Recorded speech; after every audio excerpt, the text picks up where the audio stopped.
మరి ఇప్పుడు పోయినసారి జరిగిన అసెంబ్లీ ఎలక్షన్స్ కానీ లోక్సభ ఎలక్షన్స్ కానీ వేరు, ఇప్పుడు జరిగిన అసెంబ్లీ ఎలక్షన్స్ లోక్సభ ఎలక్షన్స్ వేరు.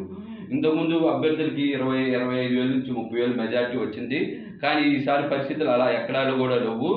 ఎక్కడ కూడా కొంతమంది చాలా వరకు మరి వైఎస్ఆర్సీపీ అభ్యర్థులు మరి ఒక 50 నుంచి 60, 70 ఒక 60 సీట్లు 5,000 నుంచి 10,000 లోపు మెజార్టీతో గెలుస్తారు.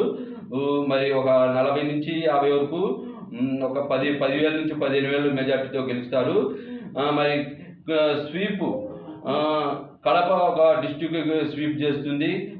గుంటూరు కూడా ఆల్మోస్ట్ ఒక 4-5 సీట్లు తప్పితే క్లీన్ చేస్తుంది. నెల్లూరు స్వీప్ చేస్తుంది. చీరాల స్వీప్ చేస్తుంది. కర్నూలు స్వీప్ చేస్తుంది. ప్రకాశం స్వీప్ చేస్తుంది. విజయనగరం కూడా మొత్తం ఆల్మోస్ట్గా ఇక్కడ ఆల్మోస్ట్ అన్ని జిల్లాల్లో కొన్ని జిల్లాలు తప్పితే ఒక 4-5 జిల్లాలు తప్పితే 8 జిల్లాల్లో వైఎస్ఆర్సీపీకి 80 నుంచి 85% సీట్లు వస్తాయి. అంటే సో అంటే 80% వరకు సీట్లు వస్తాయి. మొత్తంగా చూసుకుంటే 110 పైన సీట్లు గెలవబోతుంది. అది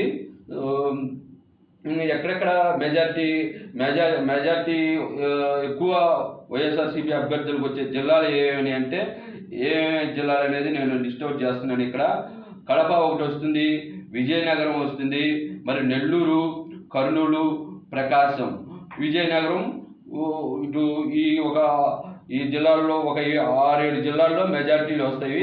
మిగతా జిల్లాల్లో చాలా తక్కువ పోటీగా ఉంటుంది.